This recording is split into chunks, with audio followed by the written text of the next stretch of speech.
Before we get into that, though, we got a question here from John Robinson.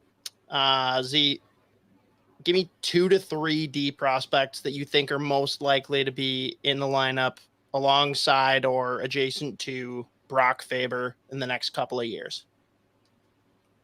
Yeah, I mean, a couple that I think have chances to be, in that time frame. I think Lambos obviously sticks out, just in terms of like the ceiling and the overall style of game there. That's a guy that he's able to be a solid defensive player, but he's also capable of running a power play. I don't know if he'll be a top power play guy, because I think there's times where he's excellent at it. There's other times where he's just like making bad decisions still. So that'll be, something I'm sure is going to be worked on for a year or two in Iowa. I don't think he's ready to play in the NHL. I don't think he's going to be like flirting with games this year, but I think in that 2 to 3 year time frame is a reasonable expectation for him to be making his stake to be a full-time defenseman in the NHL with Minnesota.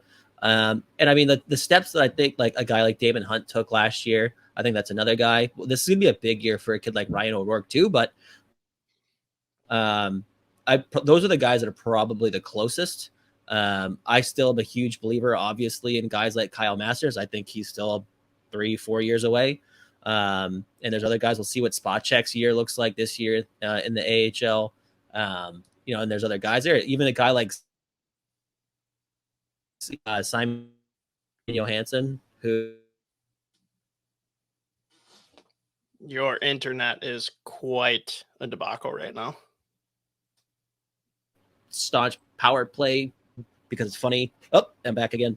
But Simon Johansson's another guy that like he's gonna be like looked at similarly to Kalen Addison. The difference is he's like 6 foot tall exactly. So who knows? Maybe that's just gonna buy him some bonus points with that regime. But I would look at guys specifically that are like the front runners for a 2 to 3 year time frame. Carson Lambos, obviously, probably the one that's topped that list. But guys like Damon Hunt, and who knows with maybe like a Ryan O'Rourke there at the also threatening. I think Damon Hunt, again, I talked about this before, like Damon Hunt really impressed me last year just with his ability to not play junior hockey.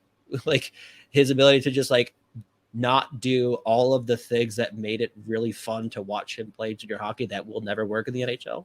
His ability to kind of like since day one with Iowa, he like eliminated so much of that from his game and just adopted a much more mature two-way translatable game. So I think Damon Hunt's certainly flirting with that 2 to 3 year time frame.